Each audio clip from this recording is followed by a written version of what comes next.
Sure, we're streaming. Hey everybody, we're back. It's a wonderful morning in Happy Valley. This is Connect Happy Valley A.M. We're at Pine Grove Hall in beautiful Pine Grove Mills, PA. Just a short 5 to 10 minute drive, depending on which side of town you're on, from downtown State College. I'm Chris Buchignani. He's Greg Woodman, and we got our first guest, Woodman.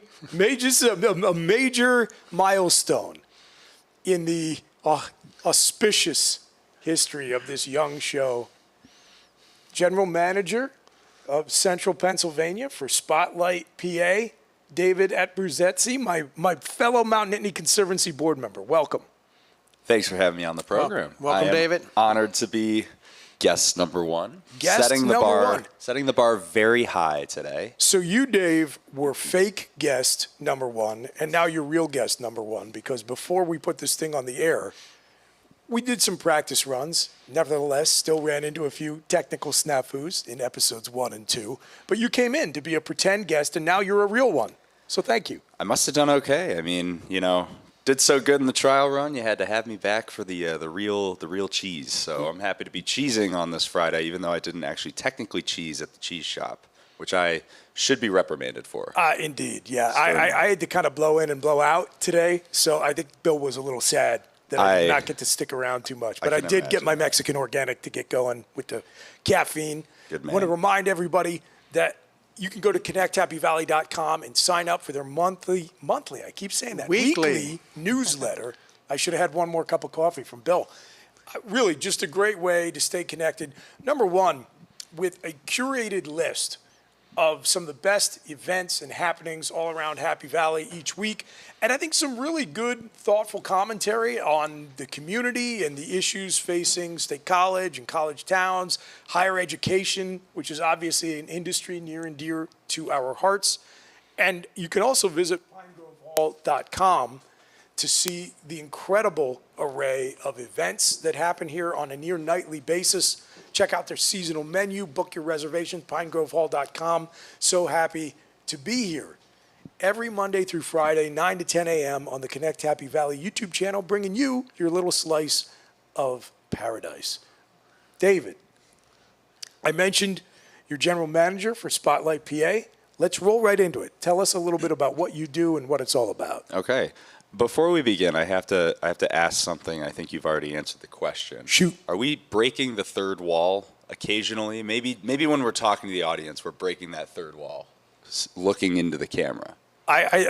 So like when that happens in a movie? Yes. So just to explain the terminology to folks, this is what we do. Greg loves to throw out terms that I'm like, I got to explain that to the audience. So that is when a character inside a fictional show or film typically will look to the camera, but basically acknowledge that they're characters in a story, and they'll be talking directly to the audience, not in the narrative, not within the context of the narrative. So the whole thing is there's no third wall. We're just it's broken. It's gone. It's been I couldn't help myself. Yeah. I had just watched Goodfellas recently, so that's why that was on the brain. But yes, great flick, unbelievable. It doesn't get old. But yes, no, thank you for having me on and giving me a chance to talk a little bit about what I do. So Spotlight PA is a non-profit, nonpartisan news organization that started in Harrisburg in 2019 as a response to the erosion of reliable state house and local journalism across the state, and it's grown significantly. 2 bureaus, one in Berks County, based in Reading, one here that services a 14-county radius that encompasses what we know and love as the PA Wilds. I do not do any of the journalism. I get asked that a lot. People think I'm a reporter. I may have that look still, and it may be on my degree, but I, in fact, am on the other side of the house, stewarding fundraising efforts, community engagement through events. Greg and I have had many wonderful spirited conversations about that subject, and I'm excited to see where those collaborations lead us. But yeah, it's been a really eye-opening experience. I've said this, and I was actually just talking to someone yesterday. I played golf with Ted Alter. We had a wonderful little round. Ted, getting name dropped on 2 consecutive shows now. We got to get him as a guest. We do. Yeah, once it snowballs to that level, he has to matriculate onto the stage. But he Yeah, I said there's two things about the experience that I've learned in that. It's that journalism as philanthropy is still an idea that's taking hold. I think it's partially my job to help talk about that and get it more into the forefront or the spotlight, but I try to avoid puns. And also, this job has exposed me to parts of the community that I think I maybe knew about, but wasn't really experiencing. And I'm very thankful for that. Reconnecting with Greg here, so many things. And it's been an enlightening experience. I've had to figure a lot out, but I think I've thrived doing that. 8 years at Penn State. You learn how the sausage gets made that way. Well, let's jump right into journalism, nonprofit funding, and you guys are in love with solving the problem of the erosion of local journalism. Yes. And so I'm fascinated on what you've learned as the general manager and in fundraising and coming out of traditional journalism here at Penn State. Where is it all going on fixing what is the demise of the local newspaper? I think if I had one very elevator pitch way to go about that, I think it's trust. I think you're building trust, you're building different relationships, you're building these relationships with people who have a mixed bag of experiences with news. I think some that I've encountered, their kind of mantra on the news is what they deem from the talking heads on TV, or they stop subscribing to a paper, or they subscribe to a paper because they feel bad for it. I've seen plenty of that. I would be willing to wager, if I did a little market research, that current subscriberships might be 50% plus one pity subscriptions. I honestly, yes. And that's not to single out any one outlet. I think in every community. No, everywhere. You probably have absolutely. them. Yeah, and so I just think you have to reframe what you're trying to do, especially because you don't necessarily have something tangible to hand them. And I share this, this was an eye-opening experience for me. I was lucky enough to go to the Center Foundation's Giving Circle event that we had participated in. We had a pitch for something, but we didn't make it onto kind of the final round. And the structure of it's really cool. I admittedly kind of thought it was going to be like Hunger Games a little bit or something. That's how it sounds. Yeah, I was they invite you to an event to just vote you off the island? It's a tad demeaning. I'm going in there, and so, yeah, this is kind of funny. So I'm like, it's like the Tri-Wizard Tournament. Little Harry Potter reference for you. He's clueless, by the way, but the audience gets it. That's disappointing. It's fine. Thank you. I appreciate that. We'll catch up on that at a later date. But we went... I'm multilingual. I speak millennial, so you're good. You please me. That is wonderful. But we went, and I thought it was going to be, I thought there was going to be voting, but I didn't know that there was going to be winners across the board. So I was happy to see that, every organization that made it to that stage of the Giving Circle, which was like a final three, it was held at Axeman, wonderful event. Everybody was going to be walking away with something. But the organizations who received funding, and that was they had to come up and pitch in front of the trustees who were pitched into the pool, and it was Center Lifelink, the ambulance service, because they needed a new, I think, defibrillator or something to get a new ambulance in operation. CVIM, who does wonderful work, awesome work, story. And an organization whose name is on the tip of my tongue, based in Lock Haven, they build beds for children who do not have them. So you were cooked, is what you're saying. So yeah. I bit my tongue because I didn't want to say that to my boss, but she said it for me, which I appreciated.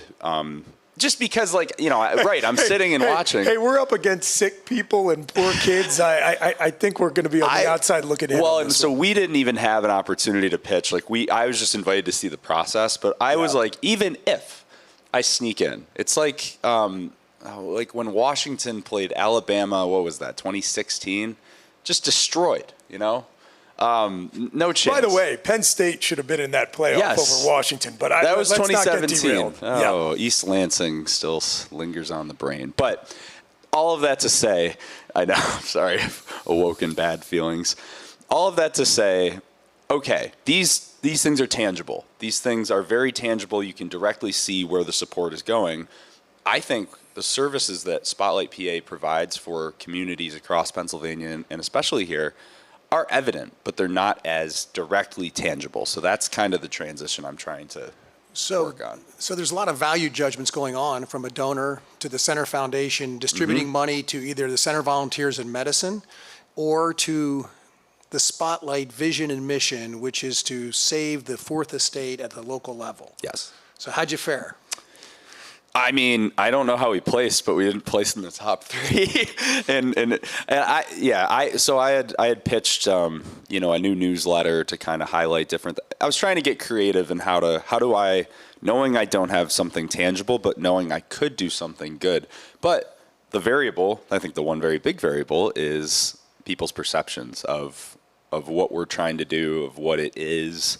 It's not a thing you can see or maybe hold, right? And I think that is the point of what, how we have to, we have to kind of tighten that gap, I think. And your biggest donors to date here in State College, Happy Valley, have been what I'd consider the journalists who were thriving in the old media. Sure, in yeah, the 80s absolutely. and 90s of public TV and our local newspaper, and you're tugging certainly on their hearts on the value they put into journalism. You guys are both journalism graduates from Penn State. Yep.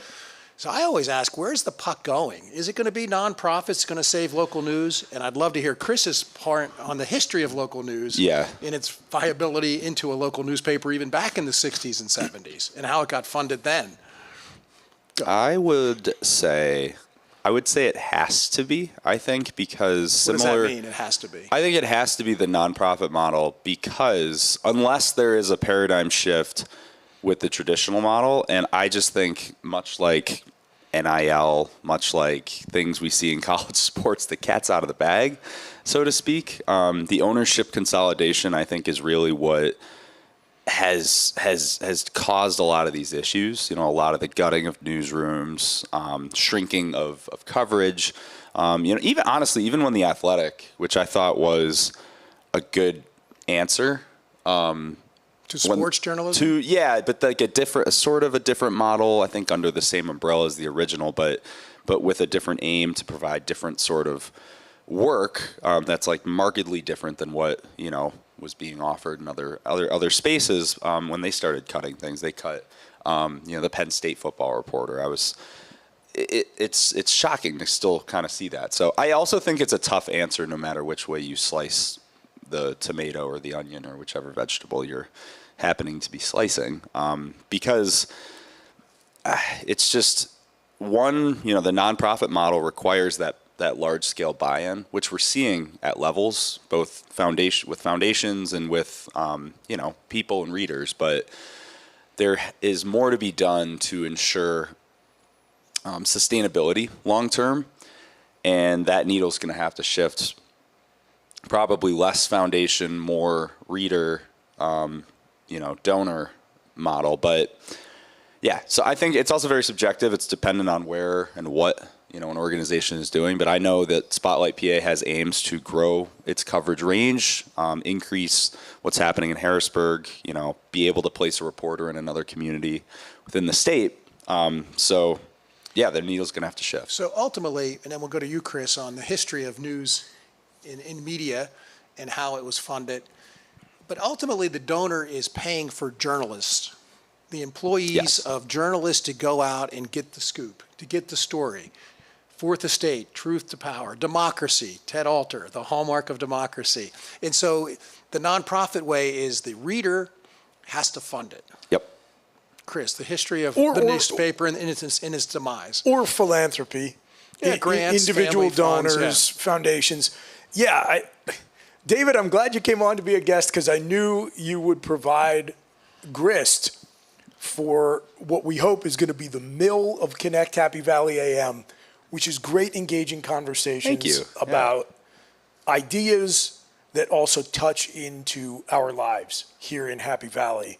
And this is a big one for a variety of reasons. So what I'm struggling to do right now is just sort through all the different topics that have been brought up in the first quarter hour and what I have to say about them.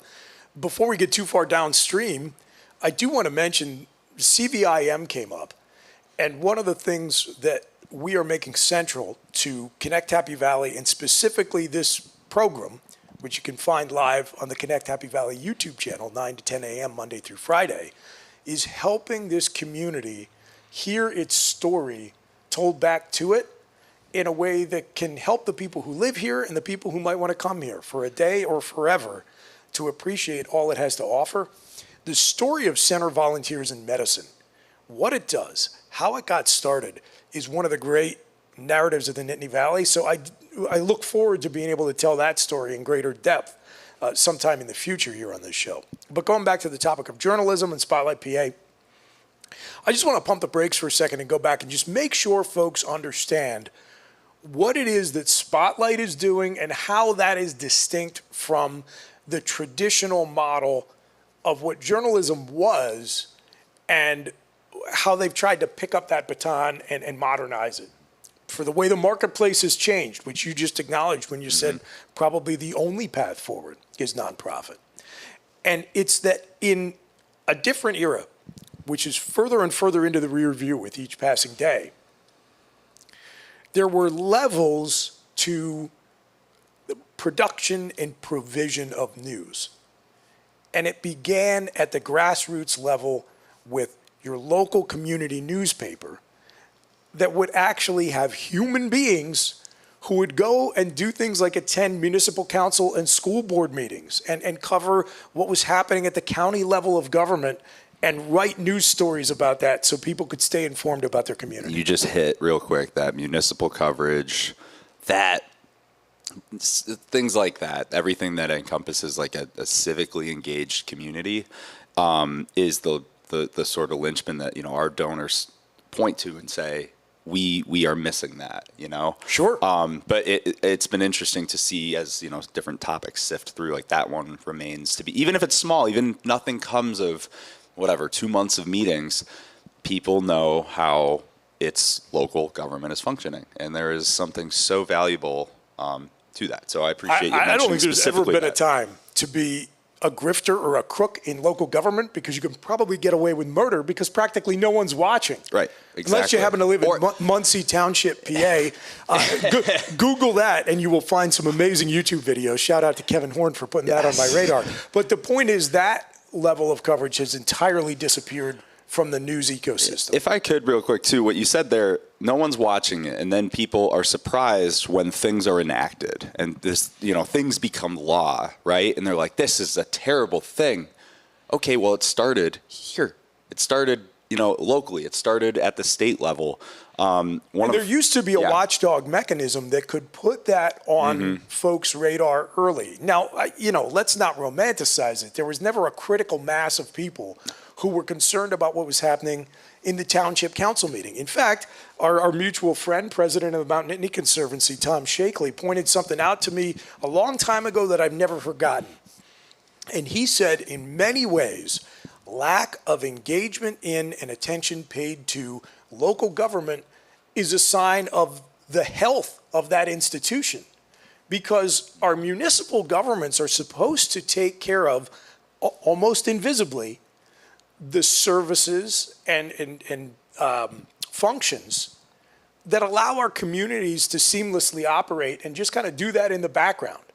So if the zoning is working, if the trash is getting picked up, if the sewage is getting treated, and the water plant is functioning, no one's going to notice. No one's going to be angry, and nobody's going to be put out.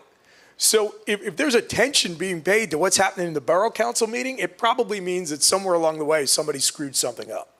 So I'm not saying that there was ever a time, unless you happen to be in Muncie Township, PA, when hundreds of people are packing the township council meetings. It's riveting TV, by the way. It certainly, yeah, So maybe the market will pay for that. Yes. I hope the weird $5 a month. I'm Absolutely. in on the Muncie meetings. If there were a small-scale civil war going on over Bass Pro Shops in every community across this great land, you guys in Spotlight would be out of business. Yes, we are. But there's not. But at least that function was there. So you had your local newspaper, and then you had your big city newspapers in any given state, which would actually do some state house coverage. So Pittsburgh, Harrisburg, Philadelphia, they're producing, a broader, more in-depth, heavier hitting brand of journalism because they have access to greater resources because of their market size. And some of that then trickles down to the local level. And then you've got the big boys up at the top. You've got your Wall Street journals, New York Times, your Associated Press, Reuters. And that allowed for the biggest, most ambitious, complicated storytelling to be done by entities that had access to the resources to do it well, and then they just sold access to that by way of syndication to all the state and local newspapers. So you got everything in one or two packages when you got down to the grassroots level. Now, what is important to understand is that not only has media consumption changed dramatically in the 21st century, the business model that allowed that storytelling to occur, it's just been vaporized. It is extinct. Don't forget TV and radio too. Also had local news bureaus. Sure, Yeah. sure. And in the same way, all of those legacy media have been obliterated. Their capacity to do that kind of storytelling And is remind gone. us how they got obliterated. Well, so What happened? So this is just it. Think about those newspapers I just described. The one that used to get delivered to the front porch of my parents' home 2 or 3 times a day when I was a kid By a person. by a human being. Love that little paper boy. Well, what was in that newspaper were all the revenue drivers that allowed that township council coverage to exist as provided by a human being on salary, probably with some benefits. They're advertising, or the journalism was subsidized by advertising. These are I needed the mediums news. for advertising. I paid a subscription fee. Yes. So your baseline level, you have tens of thousands of subscribers paying to receive your newspaper. 38,000 here in State College. And then the newspaper It's turns around 1982. and sells access to that audience to its advertisers. Very, very valuable. One of the sole ways to reach that chunk of people who you know are an engaged group of consumers in your market. Very, very valuable. Subscriptions valuable, advertising valuable. Classified ads, obituaries. Car ads. Comic strips, sports coverage, Love the comic box strips. scores. All of those functions are why I paid the subscription fee, and they were the candy coating that was put around the good for my health pill that was news about what was happening in my community. So there was never in any time, even the bygone era of the golden age of journalism, a critical mass of consumers who wanted to pay for borough council coverage. But if they got it alongside their classifieds and obituaries and box scores, they would probably consume it. And what has happened to that business model is that it was just slowly eaten alive by the market. Think about all those functions I just described.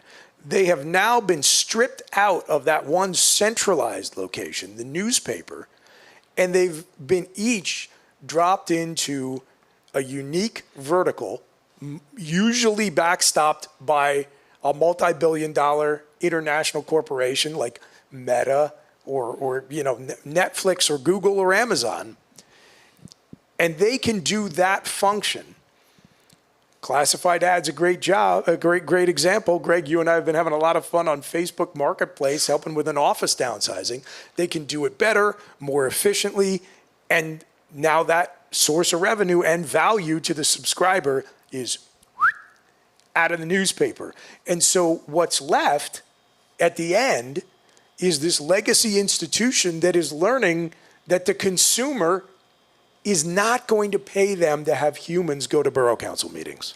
And the other, first of all, really quick, that was very well articulated. Thank you for that. I just had like a really fond memory the last time you played like your Game Boy, have you ever thought about that? Like when was the last I time had the old brick-sized one. Yeah, I had a bunch of evolutions of them, but I just realized I haven't read a box score in a newspaper in probably a decade. Maybe like 8 years, but like I used to love like pining through, the Monday DNC in Rochester, New York, looking at like how many yards and how many interceptions JP Lossman threw.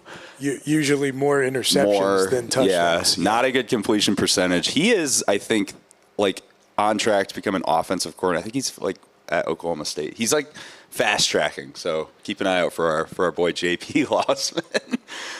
What a pivot, but yeah, like, and I just think too, we talked too, right? The internet, the idea of now, or outlets are placing their stuff on the internet for free because this new thing is here, and it's like, whoa, how the heck do we handle that? We have no idea what we're doing. Yeah, that is another important point. Yeah. You're tuning in to Connect Happy Valley A.M. here from Pine Grove Hall in beautiful Pine Grove Mills, PA. Chris Buchignani here with my co-host Greg Woodman. We've got David Apruzzetzi, General Manager from Spotlight, PA. We're talking about what Spotlight is doing to try to adapt the model of journalism to the new marketplace. And you really did just hit on another important point that was absent from my little history there, that when the internet hit, practically every newspaper, including all the big ones, were slow to adapt. And when they finally got there, frankly, they approached it in entirely the wrong way because they were viewing a new technology through the lens of an old world that was disappearing, and they put all their content online for free for years, and they trained their audience to expect, I can read the CDT online for free. So when the trailing business reality caught up to them, and they were like, oh, crap, we're giving we're giving away our product for free. We ought to try to sell it. Everybody looked at it and said, what, are you kidding me? You want me to pay $2 to read this thing I was getting for free? Forget about it. Well, where they're not paying $2 is E-Bomb's world. There's no separation from the New York Times to like all of those wonderful sites that we remember. Also addictinggames.com. I remember that. Another thing I haven't done in like 10 years. But yeah, and then I love too, I was going to say the idea of terminology that we throw around, like it's just the same problem that existed, that exists in broadcast news that existed, in a different format, clickbait. Why did we get there? Eyeballs. It all still predicates around eyeballs. And I would say that Spotlight's aim and the nonprofit, maybe it's a segue into how the nonprofit model needs to survive, but that model doesn't want everybody. Because not everybody's going to come to it. Maybe you can slowly get percentages of those people who do not support it, but largely it's going to be a mixed bag. And I just think it's a select audience who's going to consume it. It's a select audience who's going to support it. But just I think one final point to cinch all of this up is that what Spotlight is doing is, as an institution, it recognized the disappearance of all that reporting that used to be supported by the old business model that's gone. And that news reporting vanished with it. And so I talked about how big organizations like Reuters and the Associated Press would allow local news organizations to have national and international news reporting of high quality. Well, really what Spotlight's doing is it's adapting that model for state and local news reporting and say, okay, as individual organizations now, our small local journalism outlets just don't have the capacity to produce that kind of storytelling. But if we can create a central hub, an umbrella organization that can be a little bit more resourced, we can do that reporting, and then we can sell it. We can syndicate it to multiple local news outlets. And because we can no longer support that with the traditional models, selling advertising, bringing people in because they got to, sell their furniture or their used car, or because they want to find out which one of their grandparents' friends are headed to the funeral home. We're going to have to do it through philanthropy on a large and individual scale, and thus that brings us back to nonprofit journalism. Yeah, and I think maybe we've painted a picture of something intangible, and now hopefully the listener or viewer who didn't understand that has a little better idea. And examples around the country where nonprofit journalism is solving the problem. Is there national firms funded nonprofit?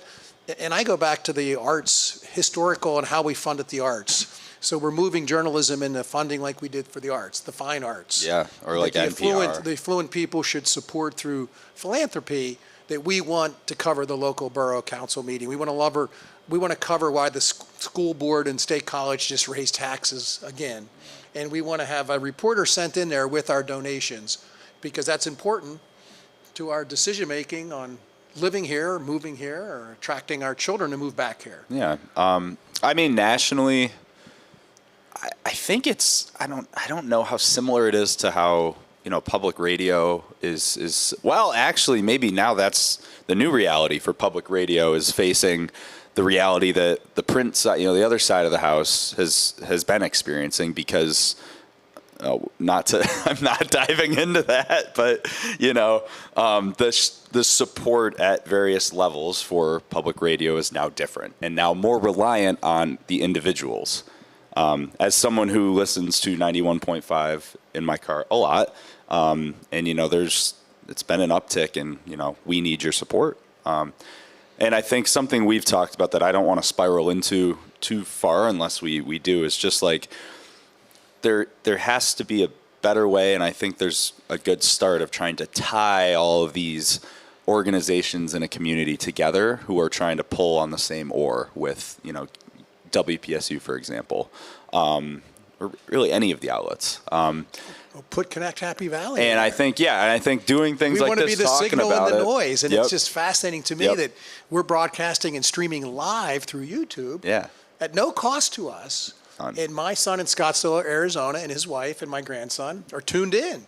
I love that. I mean, just imagine when we were Good morning.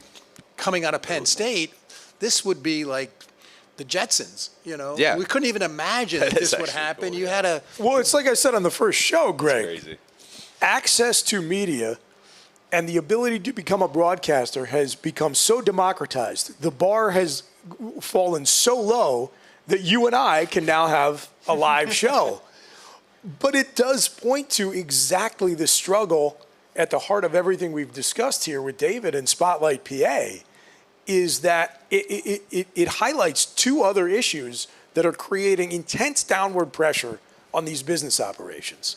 Number one, everyone can create a media outlet now. You, as an individual, can become Media Company LLC yourself with high quality, almost professional grade equipment that has never been cheaper or easier to access. Jeff Bezos will happily give you access to a live stream so he can make a few extra pennies off your broadcasting. And so you then enter the market as a competitor for eyeballs, for free time, for emotional investment. And also that allows for an unbelievable level of balkanization of the audience. Everyone can find the media that suits their taste best. If you're a Penn State football fan in 1980, you can go to Woodman's preseason publication and whatever Ron Bracken has to say in the CDT, and that's pretty much it. Now you can decide, do you want Buchignani and Tangwall to talk to you about recruiting, or do you want to go to BWI, or do you want to go to Audrey Snyder, who you mentioned like inexcusably let go by The Athletic? We can maybe, if we have time, talk about The Athletic. Maybe that's a different show, because I want to pivot to talking about you a little bit more, Sure. David. Yes, but yes. To put a pin in Spotlight PA, let's just talk a little bit about what your experience has been like since you've been on the job now almost a year, and what folks in the audience can do to support the mission if everything we've just talked about in the first half hour of Connect Happy Valley AM live from Pine Grove Hall has resonated? Yeah. So I've had a very good experience. I knew this was going to be something new without a roadmap because it was a new job, honestly. And that wasn't my first new job. I took a couple of those at Penn State, and yeah, you start and there's a little bit of a framework and not much else. And that's not a bad thing. That's just the reality of it, right? So I sort of had to figure out how to make this click, provide wins, provide value. And I think I also. So I'm not even really sure I understood this. So kind of like Woodman and I are doing with this show, you had to make it up as you went along? Yeah, basically, like there's I'll give you an example. Prospecting early on was, we have a big list of people who have given either in the last year or, the list of center gives from last year as well. As a starting point, a very good starting point to see of that group, how many meetings can I get? How much outreach can I do? And that's what I mean, a little bit of framework, and I have to figure out how to execute on it and then build on it. And I will say for anybody listening, that is the best thing a human being can do for themselves, because you could read every book there is, and unless you put it into execution and have to do so under some semblance of pressure, it may not stick as well. At least I don't know. I'm not the type, I need to do it. You are speaking to Greg's entrepreneurial heart. I see him lighting up over there. Fail fast, fail forward. We're Love living that on this show right now in real time. That. Yes. Live. But yeah, no, it's been a great experience. I've met a lot of wonderful people, and I've been able to do some things that, okay, there is support. We can have some wins here. And what was the second part of the question? That one kind of. Oh, how people can support Spotlight yes, PA. Thank you. Of course. So yeah, I mean, really the easiest way, go to spotlightpa.org and read our work. Consume our content. It is free. And if anything that any of us talked about today, anything you read while searching and reading and consuming, if that galvanizes you, if you're like, wow, I am happy someone's out here doing this, there's many avenues to donate. I think donation, we approach donation in an umbrella. It could be as simple as going to our website. There's a big red button. Doing it that way. You can mail us a check. Information is on the website. And then there's also information on qualified or required distributions. I'm not getting the term right, but from a 401k or something like that, which is cool. I actually learned a little bit about that whole side of things. I didn't know that was something that people over a certain age need to do, and that philanthropic avenues are a really wonderful way to satisfy that. So, yeah, but genuinely just talk about our work, read our work, and keep an eye out for something in one of our partner networks, and just read and support. Well, Greg mentioned that you got 2 Penn State journalism majors up here, so people who definitely have some skin in the game, just in terms of where the fourth estate, you used that term, and again, I think sometimes it almost feels passé and naive to stick to that notion, but I want to believe there are at least a few crumbs of it left, and we want to keep those alive, and maybe they can not be crumbs, but seeds that grow back into something a little bit more substantial for serving that crucial function in any democratic republic. You need that. You need that fourth estate, and it needs to be healthy. So I appreciate that Spotlight is out there doing that yeoman's work, fighting that good fight. And I love, David, that they have been fortunate enough to get access to you to be the face of it on the ground. Because one of the things that we do here on Connect Happy Valley and on this show is stress the notion of place and the importance of it and the connection between people and place. And I think you are a tremendous example of exactly the sort of purposeful existence that we want people to have the sort of lives we want people to leave here in Happy Valley. And so I just want to pivot now to talk a little bit about you and your story. And I think anyone who has been watching long enough to have have heard about the work you're doing, they'll understand how those two things naturally marry up. So talk a little bit about your journey to Penn State and where that's taken you since graduation. Very kind words. Thank you very much for that. I appreciate that significantly and sincerely. So from upstate New York, I did not. Thus the J.P. Lossman reference. Yep. I'm a big Bills fan. I'm a big Sabres fan.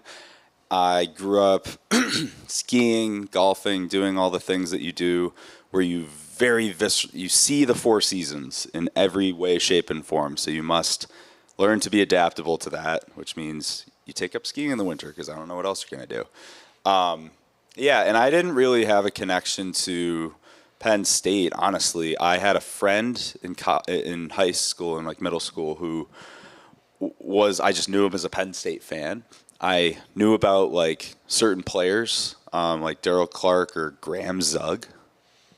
I don't know why I became like Facebook friends with him while I was in high school, but yeah, shout out to Graham Zug. But and I actually remember when everything happened, the next day he wore his Penn State stuff, and I remember that. Yeah, and I remember like just thinking about it, and which is just really funny. I'm here now and have experienced so much, but I wanted to be a Gator, Florida Gator. Our family friends are big supporters. They live in Winter Park, Florida, and I saw Tim Tebow play once. Yes, been to 2 games. I saw Tebow play in 2008. They ran over Steve Spurrier's South Carolina. And then I saw a great game that I'll talk about. I'll show you some of the highlights after this. It was LSU under the lights. Basically, ooh. LSU won because they faked a field goal to get a first down and then threw it to Jefferson, something not like – this is like 2010. I think they had like a duel, like Tolliver. No, Tolliver caught it in the corner. And yes, I remember they had a duel. They had a platoon quarterback. That game. Jacoby Brissett was the quarterback for Florida. Yeah, that game was it was one of the defining moments of the Les Miles era at LSU. Yeah. Because he had the stones to call that fake. And that kicker sucked. And I will say that I would never say this if I didn't actually do it. I turned to our family friend, Rob Cohen, who's big time. This guy, I think he missed from closer early on, and it was like a 53-yarder. I'm like, there is no way in hell that he is going to kick this ball. And he didn't. But it was awesome. And, so clearly, I applied. Ron Zook did not have your insight, David. No, he did not. Not at all. But it was cool. I applied, did not get in.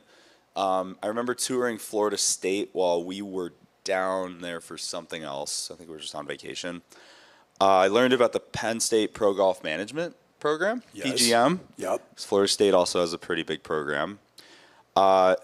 Didn't get into Florida State, so Florida schools were done.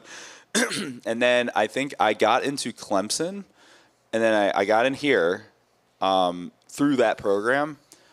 And then, I visited here. I think my accepted student tour was February of 2013, and I was just like, this is it. I have a excuse me. I have a fond memory walking with my dad across Old Main, very blustery, snowy, but quiet, and the bell rings, and every time I hear the bell, I think about that, and it's awesome. So that was one of the things where I was like, ooh, yeah, this is good. I also will never forget getting my acceptance, being like, oh my God, I got into Penn State, I'm in. And then it said the start date was July 2013. I'm like, what the heck does that mean? Best thing that could have happened to you. Oh, the best thing ever. It was just really funny because, they don't give you a choice. They do. But if you don't do it, you are going to one of Penn State's wonderful Commonwealth campuses. Ooh.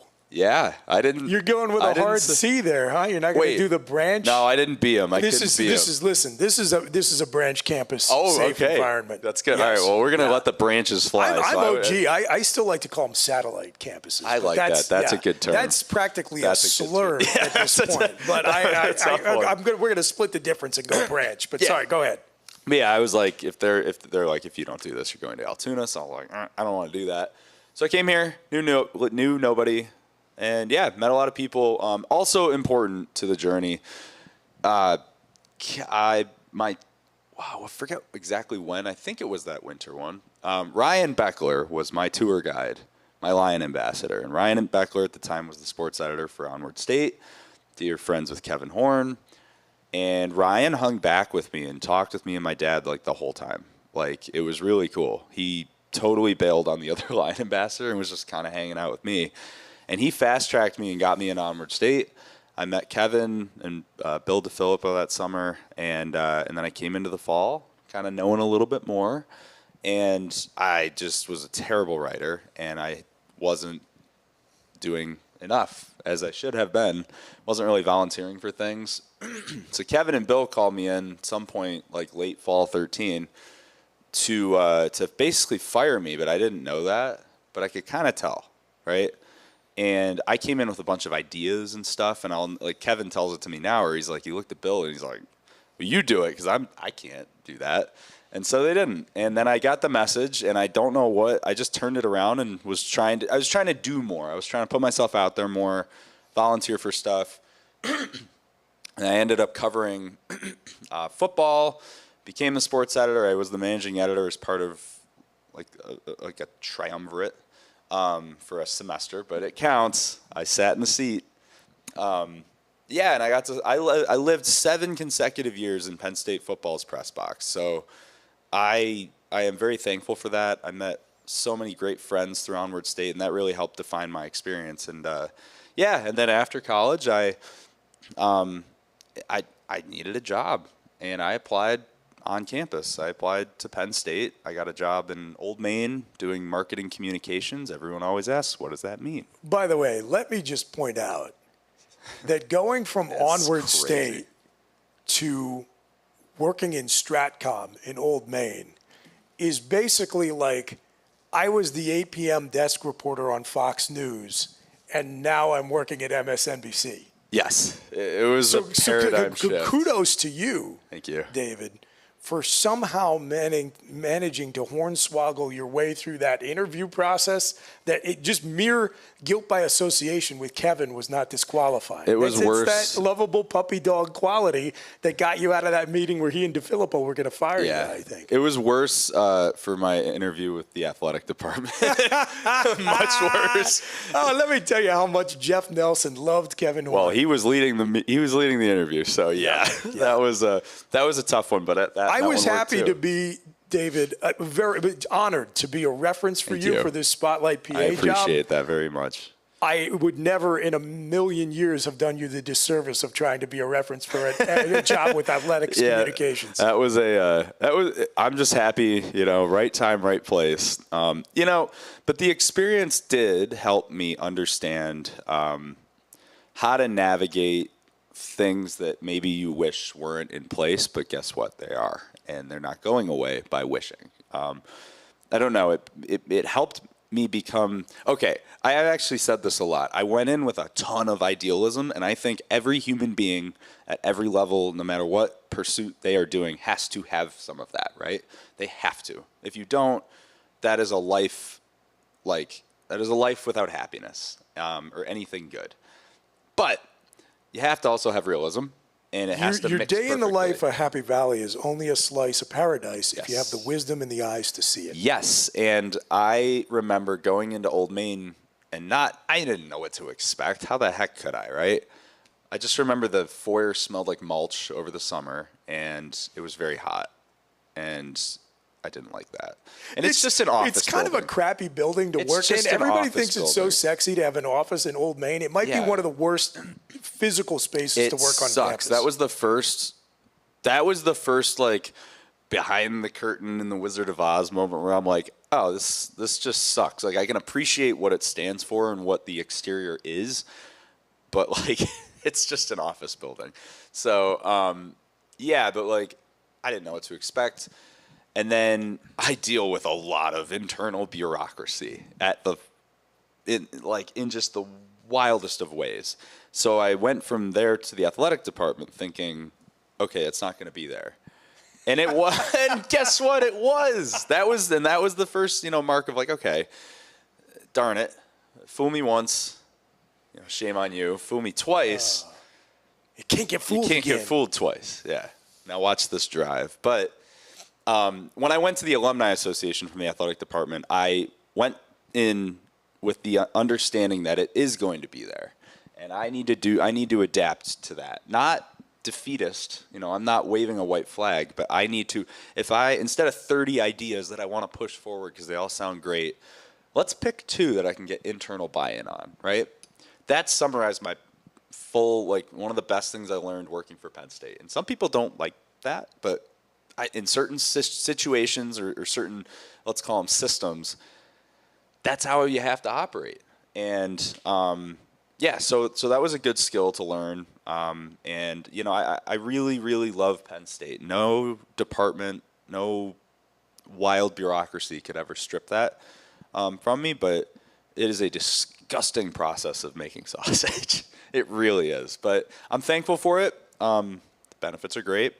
And I was able to meet my lovely girlfriend, Jillian, in Happy Valley. And we are, happy living down the street. That's why I like coming here. It's just down Whitehall from, off of Blue Course, right across from Orchard Park. But yeah, and it's just been a wonderful journey of, I think, also exposure to the community through the Mount Nittany Conservancy. Thinking about things that I like about this area. I said, after the program here, because I got time to kill, because we're driving to Toronto to go to the World Cup tomorrow, but we have are to you really? Yeah, Ivory Coast, Germany. It's going to be sick. How long a drive is that? 6 hours. I'm not thrilled about that. It's not bad, and I've been told by more than 5 people that it's not bad, but I don't want to hear that from the other 5 people. That's a drive you try to break up if you can, but we can't, because my parents and brother and everyone ultimately decided we're going to just provide one avenue to do this, and it's to drive up tonight. So we're doing it. But I have time to kill is basically what I'm saying. So I'm going to go Ironstone as a trail down the mountain, whatever. Is that Pine Grove Mountain? What is that hill? Sure. Whatever Sounds that good. hill over there is to our... I just know Whipple's Dam's on the other side. To the listening viewer, I'm sorry. This is the audio portion of the program where I point off camera. But yeah, I'm going to go to a trail, and I'm going to walk around a little bit because I can. And it's just, you have access to things here that are just what living is all about. If it's on the golf course, if it's biking around here, the hills, the this, the that, the people. And I'm very thankful for those experiences and just being able to intertwine myself more, like I said, through the Mount Nittany Conservancy, through going to a place like the cheese shop, things like that. It's things where it's a good thing to be a regular. So that's kind of the tied up version, I'd say. I love to play golf too. I talk incessantly about the game of golf. I played yesterday with Ted. I said that earlier. We had a fun time. Played white. I like the white course more than the blue. And I'm playing tomorrow with my son, who's driving up from Pittsburgh. Hey, nice. Which 9:30 course? tee time. What course are you playing? Nice. White course. Oh, yeah. Okay, great. There's a brief bit of history because I always love talking about it, so I feel like what a good forum for it. Willie Park Jr., 2-time Open champion from the late 1880s, I think. Yeah. Designed a bunch of courses all around the world, and this actually speaks to Penn State's relevance in the 20s.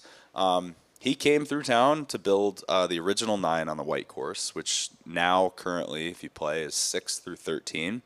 His patented little trademark is a sloping upward green, and then it goes hard off the back. And I love every little designer's got their little thing, like Donald Ross has false fronts. That's Willie Park's thing. And then Willie Park Jr. designed two very famous courses of note. Sunningdale is one where the U.S. held a major, the women held a major, and Olympia Fields outside of Chicago, where Jim Furyk won his only U.S. Open. Jim Furyk also won a state title on the white course. And you know who else won get out of here. Yeah, and you know who else won a state title, who won two? He would remind people that he won two, not one, was Arnold Palmer. So on the white course. So PIAA state championships. And I like how it plays. It plays like a traditional links. You go close to campus. You can see the Nittany Lion Inn. You can see Mount Nittany from holes 10 and 11. Kind of 12. And it's just awesome. I love it. And if you can hit it long and keep it within the fairway, you can score on every hole. Not every hole, but like most holes are very scoreable if you're swinging it. Which I was trying to. I shot 85. I was happy with it, but we could do better. David just distilled the essence of Connect Happy Valley A.M., the whole show, the whole endeavor, in a couple of sentences, speaking lovingly about golf and our white course and its history and its story, know your story, and at the same time just the experience of everything you can see of being out in real life, experiencing what a wonderful home we're blessed to inhabit. And that is the mission of Connect Happy Valley and the message of this show. It is a slice of paradise. Enjoy it. And we're going to bring it to you, serve it up on a platter, Monday through Friday, 9 to 10 a.m. live here from Pine Grove Hall in Pine Grove Mills. Short drive outside State College, a wonderful little village full of character, has signs lining the street emphasizing keeping things local as you're driving through this neighborhood of these historic homes with terrific architecture. Really, there's no better way to start your morning. Well, you weaved in grist for the mill when we were talking about the history of journalism. And this is a mill town, 100 years ago, 150 years ago. And since we're talking about it, we're talking about Pine Grove Hall here in this old Oddfellows Hall. I wanted to make sure I plugged this. There are all kinds of events that happen here all the time, a lot of live music, community presentations. At least once a year, I'll be out here doing my Penn State football history lecture series. We had an NIL event with Derek Hooger, the new general manager of Penn State football, and several players from this year's team on Wednesday night. We do that on a regular basis. And I'm just going to shout this one out specifically. Sunday evening, 5 p.m. Today's Juneteenth. There's a special Juneteenth concert on Sunday evening. Excellent, very talented local musician, Eric Ian Farmer. A lot of people know Eric. And he's going to be joined by Gary Abdullah and Stephen Mariner. And I just wanted to shout out their event specifically. Starts at 5 p.m. Tickets are very affordably priced. Go to pinegrovehall.com to buy your tickets and make your reservations. Gary, longtime employee of the College of Agriculture. His son now is a dean in the Belisario College of Communications. Oh, that's his son? That is his son. Oh, my God. So Gary Abdullah Sr., not Junior, just to be clear. That's Gary Abdullah from the College of Communications. Yeah. That's he is Gary Abdullah Sr., who worked in the College of Ag. That's his son. So it's going to be Senior here performing tonight.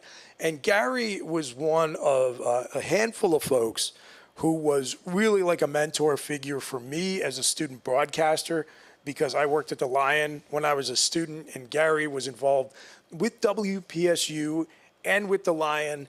And there were two or three folks, including Bob Zimmerman and Steve Reigard, who were just huge assets to us as young student broadcasters, keeping us from getting into too much trouble and teaching us that there is a craft to this industry and to appreciate the craft of radio and the craft of broadcasting. So shout out to Gary. I've never forgotten it. I am deeply thankful for him and the time he put into helping shape me as a young man and maintain the institution of student radio at Penn State. And so it's going to be 5 o'clock Sunday night here at Pine Grove Hall. PineGroveHall.com is where you get your tickets. Excellent music. Come on out. Check it out. It's good stuff. And will the event be upstairs or down here? That's a wonderful question that you could probably ask somebody who is more tuned in to that stuff. Beautiful upstairs and it's beautiful down here. You got great options no matter which way you slice it. It's a great venue for fellowship. And it is a beautiful day out today in Happy Valley. If you're local, go out and enjoy it. And if you're watching us from anywhere else in the world, take it as inspiration to start planning your trip right back to our little slice of paradise. I'm Chris Buchignani. He's Greg Woodman. Thanks so much to our first guest, David Abruzzese of Spotlight PA. SpotlightPA.org is where you can read all their journalism and support their mission. Have a wonderful weekend. We will be back on Monday at 9 a.m. We'll talk to you then. Nice. Thank you. That was fun. What a great way to spin Awesome. the wheels.